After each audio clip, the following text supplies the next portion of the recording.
Yoma Daf Mem Gimel Amud Bet. Bonjour à vous tous. Nous commençons Bezrat Hashem. Troisième ligne. Veisa Taor Alatame. Donc on est toujours dans le même problème des psukim qui se contredisent. Pas parce qu'ils se contredisent, mais parce que à un moment donné, c'est le Kohen idiot, et à un autre moment donné, c'est le Kohen Gadol, etc. Veisa Taor Alatame. Il est écrit que celui qui est Taor, donc le Kohen qui est Taor, il va asperger sur le Tamé. Taor, Miklal, Shu Tamé. Si tu me dis qu'il est Taor, c'est-à-dire qu'il était Tamé et qu'il s'est purifié. Limed al Tuvlium chez Kacher Bepara. Ça va nous apprendre un chidouche. Pourquoi tu as besoin de me dire qu'il est Taor? Bien sûr qu'il est Taor. Tout ça, c'est du khatat, c'est kadosh. Tu viens de me dire, il est Taor, c'est-à-dire en vérité, il est presque Taor. Il est Taor parce qu'il était au Mikvé, mais il n'a pas attendu le coucher du soleil. Or, on sait très bien qu'il est Taor parce qu'il peut manger le Maser Sheni, mais il ne peut pas manger la Trouma tant qu'il n'a pas attendu le coucher du soleil. Ici, on apprend que la Paradouma peut se faire avec quelqu'un qui est Taor, mais il lui reste encore, pour être 100%, il lui reste encore le coucher du soleil. Amar Avasi. Avasi a dit, qui avoue bas, Rabbi Yochanan Veresh Lakish Bepara, lorsque Rabbi Yochanan et Resh Lakish, ils ont approfondi Para, on aurait pu espérer qu'ils arrivent à trouver une solution entre les psukim. Là, on est en train de faire conclusion, on est en train de dire la conclusion des deux amodim qui sont passés, où on voyait chaque fois que il y avait entre deux psukim une différence énorme. Ici, la femme peut, là, elle ne peut pas. Ici, le katan ne peut pas, ici, il peut. Eh bien, ils n'ont pas réussi à régler ce problème. C'est-à-dire à essayer d'arranger tous les psukim pour que tout soit la même chose. Du début à la fin par un Kohen, ou du début à la fin par un enfant, ou du début à la fin par une femme, ou pas du tout. Et il dit, ça ressemble. Et la keman des masik ta'ala mimekava. Qu'est-ce qu'un renard peut déjà faire sortir d'un champ planté? Rien, parce qu'il ne mange pas. Il ne mange pas du blé, lui. Il ne mange pas. Alors, qu'est-ce qui sort de là-bas? Quand il va là-bas, il sort de la poussière, c'est tout ce qui sort de là. C'est-à-dire, eh bien la même chose, ils n'ont pas réussi. Ils ont été obligés de, si vous voulez, slalomer entre oui, non, katan, pas katan. Kohen gadol, pas Kohen gadol. Kohen idiot, pas Kohen idiot. Elazar, pas Elazar. Et là, Amré, Mashma, comme voilà, Mashma, Motsim, il est Miad Mashma, un pasouk, il sous-entend quelque chose, et le prochain, il sous-entend le contraire. Mashma, mais là, parfois, on trouve qu'il y a deux psukim qui disent la même chose, parfois. C'est rare. On les a vus. Tane Tana, Kameh de Rabbi Yochanan. Alors, il y a une fois, un Tana qui est venu, un Tana, en fait, c'est pas un Tana, c'est tous des Amouraïm ici, mais un Tana, c'est-à-dire quelqu'un qui a enseigné les Braïtot devant Rabbi Yochanan. Il y avait des spécialistes qui connaissaient bien les Braïtot et qui enseignaient, qui rappelait, eh bien il a dit que la shritot kshirot bezar, Khous Michel Para. Toutes les shritot sont kshirot par un étranger, sauf celle de Paradouma. Mais tous les korbanot, tout ça, c'est possible. Par un étranger, par un Israël. Amarle Rabbi Yochanan lui a dit, pour que tu les bras, va enseigner ça dehors, pas ici, parce que c'est pas vrai. L'homme asinu shrita bezar psula. Jamais on a vu qu'une shrita pour un zar et psula si c'est par Israël. Et même dans les korban les plus kedoshim, korban tamid, korban, qui est un korbanola, holocauste, même cela, il peut l'Israël. Alors qu'est-ce que tu me racontes? Et continue à dire Rabbi Yochanan l'homme bayal l'étana de l'otsaït. Non seulement il n'a pas écouté donc celui qui lui a enseigné ses braïtas parce qu'il dit qu'elle est fausse, c'est braïta. Il a filou les rabbi l'otsaït, même son maître, il n'a pas écouté.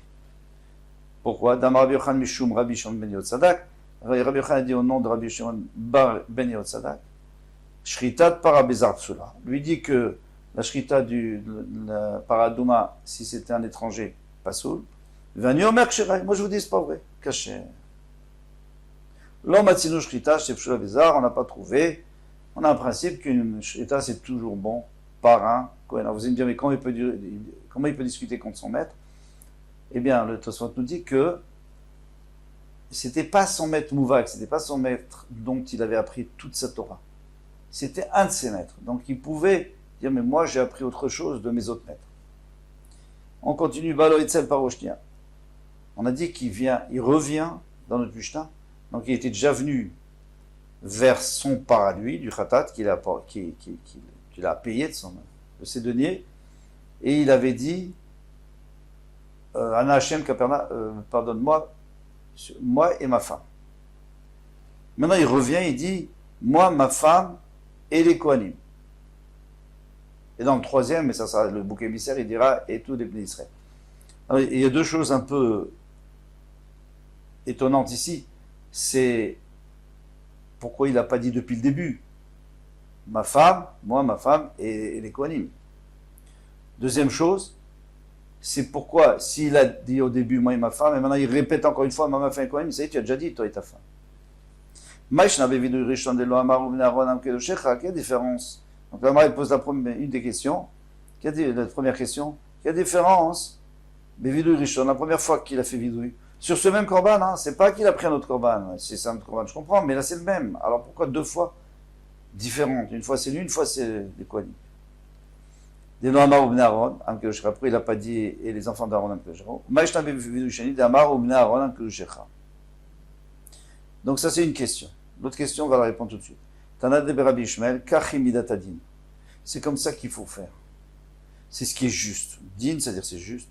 Midatadin notenet, c'est-à-dire la justice nous ordonne de faire. Mutav yavo zakai vechaper al chayav. Il vaut mieux que quelqu'un qui est déjà pardonné et il vienne pardonner, c'est normal. Quelqu'un qui s'est fait pardonner par le roi, il peut venir dire voilà, je voudrais aussi pour mon ami. Mais si lui-même il n'est pas pardonné, qu'est-ce qu'il va demander pour l'autre? Mais déjà toi, c'est un peu de la chutzpah. Et quelqu'un qui est déjà chayav, il viendra pas. Qui est encore chayav, il ne peut pas venir pour faire kapara sur le chayav. Donc, normalement, qu'est-ce qu'il fait? La première fois, il vient sur son pas et il se fait pardonner lui. Sa femme, c'est lui, parce que Ishto Kigufo, sa femme, c'est comme lui-même, donc sa femme, c'est lui. Donc il se fait pardonner. Une fois qu'il s'est fait pardonner, il peut demander aussi pour ses frères les Kohanim. Alors pourquoi la deuxième fois il répète encore? Moi, ma femme et mes frères les Kohanim. Nous dit le Tosfot Yeshanim. C'est parce que pour l'instant il n'a pas été vraiment pardonné puisqu'on n'a pas encore fait la shrita, asperger le sang. C'est là où il va être vraiment pardonné. Alors c'est vrai qu'il a demandé. Donc il a demandé. Donc il peut demander aussi pour les autres. Mais le vrai pardon, il va l'avoir bientôt, dès qu'il va lui faire la shrita et qu'il va se faire chez le sang. Alors là, ça sera fini. Mais d'ailleurs, c'est pas tout de suite, hein, c'est un peu plus tard. On le verra dans les autres Mishnayot. Matnitin, donc la nouvelle Mishnah. Shechato. Maintenant, il a fait ses deux vidouim, c'est-à-dire il a reconnu les fautes de lui et des Kohanim sur son parachatat que lui-même avait acheté. Et maintenant, il faut lui faire la shrita. Alors, pour le Korban Tamid, on avait dit que lui, Keratso, il a juste fait la shrita de la majorité des simanim, et il a laissé un autre Kohen le terminer pour vite récupérer le sang. Ici, on ne va pas voir ça. Ici, écrit Shechato, il lui fait la shrita, Vekibel Bebizak et Damo, et il reçoit le sang dans un récipient. Alors, est-ce qu'il a tout fait, ou alors il a laissé pour un autre Kohen de terminer? Grande marloquette, très très grande marloquette entre les Mefarshim, les Rishonim, les Acharonim. Il y en a qui veulent dire que on ne nous a pas précisé parce que c'est évident, il peut pas. Si il termine la shrita, il va pas pouvoir récupérer tout le sang. Donc c'est pas peine de dire. Et il y en a d'autres qui disent mais non. C'est pas la même chose, parce que le Korban Tamid, c'était un Korban de tous les jours. C'est même pas la Voda Yom Kippour spécifiquement.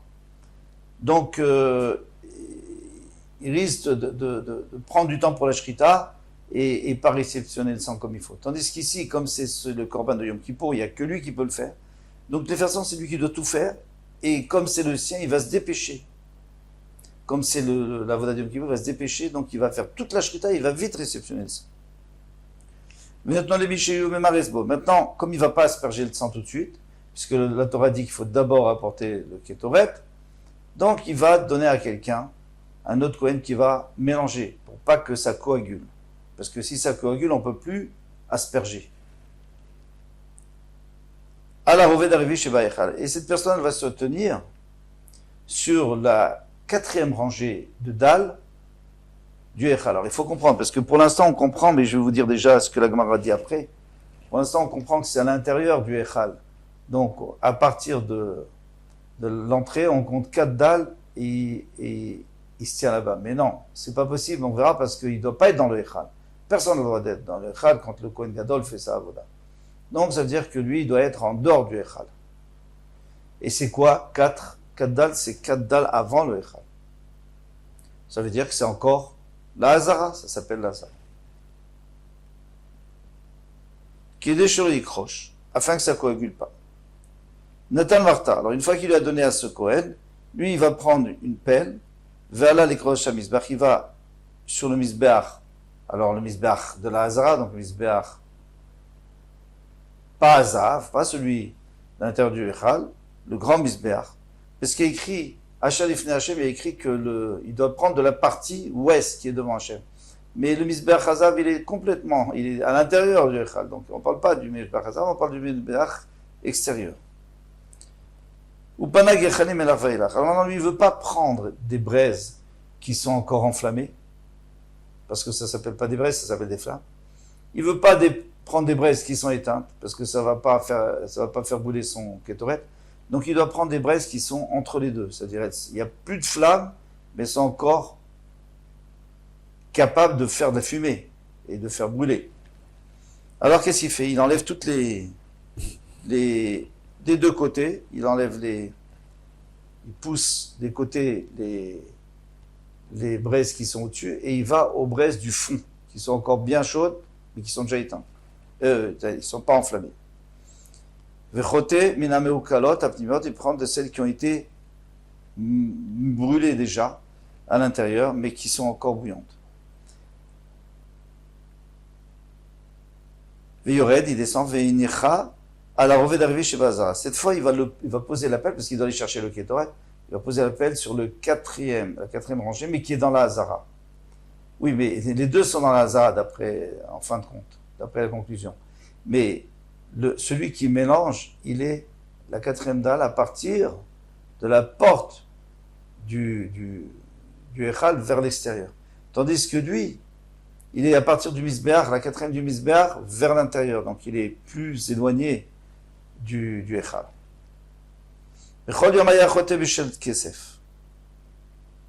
Tous les jours, il allait prendre des braises dans une pelle en argent. Pourquoi? Après, il mettait dans une pelle en or pour approcher le kétoret sur le Misbach Hazav. On parle des autres jours, pas Yom Kippur. Pourquoi il prend de l'argent? Parce que s'il commence à racler avec de l'or est mou, et comme c'est très très chaud, donc ça va user. Et la Torah ne veut pas qu'on use, Hachem ne veut pas qu'on use et qu'on perde l'argent du peuple d'Israël pour rien.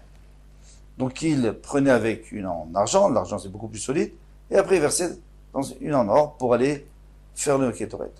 Vayom chote b'shel zav ou bayam achnis. Mais aujourd'hui, on n'a pas envie de le fatiguer, le Kohen Gadol, d'aller commencer à faire des changements. Donc il prend sa pelle en or, et voilà, et avec ça il va rentrer au Kodesh Kodashim pour le kétoret. Bechol yom chote b'shel arba kavin ou me'are. Les autres jours, qu'est-ce qu'il prenait? Il prenait une pelle un peu plus grande, de 4 cabines, et après il versait, ou me'are les torches chochet de cabine, après il versait dans une plus petite de 3 cabines, parce qu'en fait il a besoin de 3 cabines, il n'a pas besoin de 4. Et pour que ça soit bien plein, donc on verse dedans. Vayom, aujourd'hui, choté b'shochet cabine, ou bayam achnis. Aujourd'hui, on ne veut pas le fatiguer, de faire des transvasés, donc il prend celle de 3 cabines et il rentre avec ça au Kodesh. Rabbi Yossi Omer, bechol yom choté b'shel sea. Rabbi Yossi dit non, les autres jours c'était une sea, donc 6 cabines. Ou me'are des torches chochet cabine, après il mettait dans une de 3 cabines. Vayom choté b'shochet cabine, ou bayam achnis, et aujourd'hui, il prend une pelle de 3 et il rentre avec cette pelle. Donc c'est juste un chiffre technique qui nous dit que la première pelle, selon lui, Rabbi Yossi, elle est plus grande. Mais dans la finalité, tout ce qui dépasse, de toute façon, ça va tomber par terre, après on verra ce qu'on fera avec. Bechol Yom Hayta Kveda. Tous les autres jours de l'année, elle était lourde. C'est-à-dire, on prenait une perle en or épaisse. Parce que les braises, elles vont abîmer l'or. S'il n'est pas épais. Veyom Kala. Mais ce jour-là, on prend une fine pour que ça soit plus léger. Pour pas le fatiguer. Bechol Yom Hayta, parce qu'il y avait quand même beaucoup d'avodat à faire ce jour-là. Bechol Yom Hayta Yadak Letzara. Tous les autres jours, il y avait un manche normal. Court. Veyom Aruka. Mais ici, c'était un manche qui était beaucoup plus long.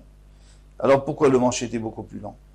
Parce que il pouvait le prendre et il le mettait sous ses aisselles. Donc il aidait à porter, parce que c'est quand même lourd, il est fatigué. Donc il aidait avec la partie qui était sous les aisselles. Tous les jours de l'année, c'était de l'or vert, en fait c'est de l'or jaune. On appelle ça yarok, mais c'est de l'or jaune d'aujourd'hui. Vayom Adom. Aujourd'hui, c'était de l'or rouge. Pourquoi de l'or rouge?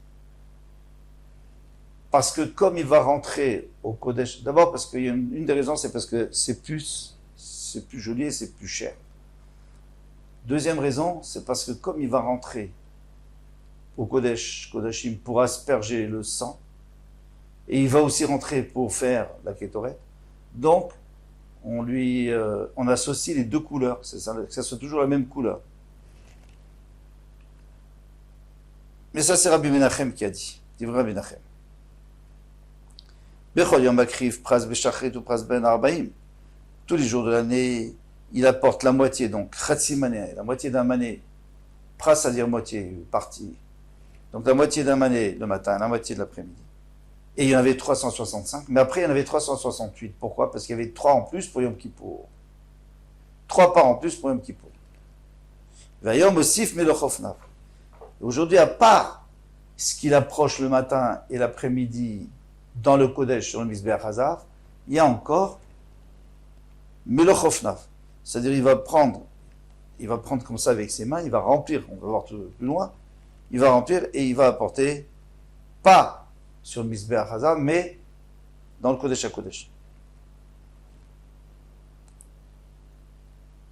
Bechol Yom Hayta Daka. Tous les jours, c'était de la Kétoret fine. Vayom Mosif Milochosnav. Vayom Daka Midadaka. Aujourd'hui, Yom Kippour, elle était très fine. C'est-à-dire, il fallait la remoudre pour qu'elle devienne très fine, parce que la Torah dit 2 fois. Une deuxième fois, fine. C'est-à-dire qu'il faut la raffiner. Bechol Yom Kohanim Olim Bemizracho Shel Kevesh. Tous les jours de l'année, les Kohanim montent à l'est, c'est-à-dire du Kevesh, c'est-à-dire c'est à droite du Kevesh, puisque le Mizbeach et le Kevesh sont entre le sud et le nord, donc à droite c'est l'est. Donc on monte à droite, bien sûr, parce qu'on va toujours à droite. Même celui qui veut travailler à gauche, il est obligé d'aller à droite et faire tout le tour, parce qu'on va toujours vers la droite. Donc on monte à droite, on fait tout le tour, ou alors on travaille et puis après on continue à faire le tour et on redescend par la gauche. Veyordim b'maravo, et il descendait à gauche c'est-à-dire à l'ouest. Vayom Kohen Gadol le Be'emtsa, mais aujourd'hui, le Kohen Gadol monte au milieu, Veyored Be'emtsa, et il descend au milieu. Pourquoi il fait ça au milieu? Pour montrer à tout le monde qu'il est à l'aise, et pour que les gens aient confiance, qu'Hachem va leur pardonner, parce que lui, c'est notre messager. Donc si lui se sent bien, comme à la maison, il est à l'aise avec Hachem, donc c'est une preuve que ça va bien se passer. Rabbi Yehuda Omer, le Olam Kohen Gadol le Be'emtsa ve'yored Be'emtsa. Le Kohen Gadol, toute l'année, il va au milieu. Pourquoi? Parce que c'est le kavod du Kohen Gadol de le faire monter au milieu et de faire descendre au milieu. Bechol Yom Kohen Gadol mekadesh yadav ve'raglav min ha-kior. Tous les jours de l'année, il se lave les mains et les pieds avant de faire d'avodot du kior, comme tous les autres Kohanim. Vayom min ha-kiton shel zahav. Et aujourd'hui, on lui donne un récipient en or, un genre de bassine en or dans lequel il fait kiddush, se laver les mains et les pieds. Rabbi Yehuda Omer, le Olam Kohen Gadol mekadesh yadav ve'raglav min ha-kiton shel zahav. Il dit, mais pas seulement aujourd'hui, tous les jours d'année. Pourquoi? Parce que c'est pas tellement respectueux envers lui de le faire laver les mains et les pieds à l'endroit où tout le monde le fait. Donc on lui réserve un récipient spécial. Bechol Yom Ayu Sham Arba Marachot. Alors ça, il faut bien se rappeler parce que c'est très important. Et on le revoit souvent. Donc sur le Mizbeach, il y avait 4 foyers. Donc on arrive sur le Mizbeach, on monte à droite. À droite, c'est le coin sud-est. Et là, il y a la grande maracha, le grand foyer où on fait les korbanot. Ensuite, il y a un foyer secondaire qui est à notre gauche, c'est-à-dire au sud-ouest. Et lui, c'est là où on prend les braises pour le Kétoret. Ensuite, si on continue au fond à gauche, c'est-à-dire nord-ouest, et bien là, on a un feu qui va permettre à alimenter notre feu. Au cas où notre feu s'éteignait, le feu des korbanos s'éteignait, et bien là, il y a toujours du feu. Donc c'est un feu de réserve, un feu de secours. Et ensuite, à droite, au fond, ça veut dire est, nord, nord-est, et bien là, il y avait un feu qui était vraiment, vraiment secondaire. Il servait à brûler les membres qui n'avaient pas été brûlés de l'après-midi, du tamis de l'après-midi qui n'avaient pas été brûlés sur le Mizbeach. Donc on les mettait là-bas pour pouvoir rafraîchir le Mizbeach et notre foyer, le foyer normal. Donc il y avait un foyer de secours, si vous voulez, secondaire sur lequel on était. Vayom Chamesh, aujourd'hui on a 5. Pourquoi? Parce qu'il faut en rajouter un pour le Kétoret qui va au Kodesh Kodashim. Parce que celui Kétoret, normalement, qui est à gauche, c'est pour le Kétoret qui va sur le Mizbeach HaZahav. Mais ici, pour le Kétoret du Kodesh Kodashim, on en fait encore un 5e. Ça, ce sont les paroles de Rabbi Meir. Mais Rabbi aussi Omer, Bechol Yom Shalosh. Rabbi aussi dit, j'en enlève un, Vayom Arbaï. Aujourd'hui, il y en a 4. Au lieu de 5, il y en a 4. Pourquoi? Qu'est-ce qu'il a enlevé, lui? Lui, il a enlevé le feu Rabbi Yossé, il a enlevé le feu des secondaires qu'on avait dit, ou plutôt le 4e, qui servait à brûler les membres du Korban, parce qu'il a dit non, les membres, on les laisse sur le Mizbeach, c'est tout, sur le feu principal. Donc il n'existe pas celui-là. Rabbi Yehuda Omer, Bechol Yom Shtayim. Rabbi Yehuda dit, mais non, d'habitude il n'y en a que 2. C'est les 2 premiers, c'est-à-dire à droite et à gauche. Celui le feu principal et le feu du Kétoret. Mais le feu de secours, on n'en a pas besoin parce qu'on alimente tout le temps le grand feu, donc c'est sûr qu'il ne va jamais s'éteindre. Et le feu pour les membres, ça on a dit de toute façon, on n'en a pas besoin. Et à Yom Shalosh, aujourd'hui on a un de plus toujours parce que c'est celui du Kétoret qui rentre à l'intérieur, qui va aller à l'intérieur du Kodesh Kodashim. Très bien, il faut s'arrêter là. Kol Tuva demain, Bezrat Hashem.